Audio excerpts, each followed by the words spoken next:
بخير. سنور يا هلا. من مقر سناب شات في مدينة الرياض، الله يحييك. الله يطول عمرك. سؤال لكل محبينك. ايه.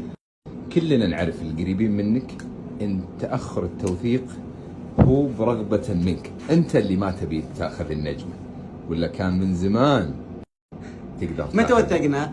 قبل نص ساعة. في يوم افتتاح سناب شات مكاتبها في السعودية في الرياض. انا شرط عليهم تقول. أمانة أنا ما كنت أبي، وحتى يعني الله يبيض وجهه الأستاذ علي أكثر من مرة كلمني على هذا الموضوع، وأنا كنت أنا عندي قناعة إني ما أبي أخطي هالخطوة، إلا إنه الكل وخصوصا متابعينا الفترة الأخيرة كانت عندي مشكلة اللي هو في الروابط، ما الروابط وكذا، وكنت حتى أقول لهم روحوا اليوتيوب عشان تحصلون الرابط، فكانت عندي مشكلة في الشراكة المدفوعة. أيوة. لازم تسوي شراكة، لازم تسوي شراكة مدفوعة. حتى احنا البراندات كنا برضو. فوصلت إلى مرحلة إنه من مصلحة الشغل إنك لازم تفعلها.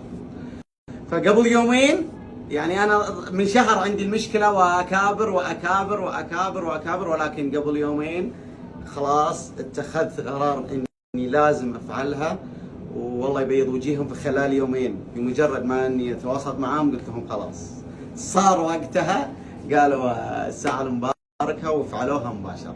الحمد لله. والله انك تستاهل، وانت اضافة للنجمة، النجمة ما هي اضافة. الله يطول عمرك. الله يوفقك ابو ريان. الحمد لله. وفعلا هذا كان سؤال محير الناس من إيه؟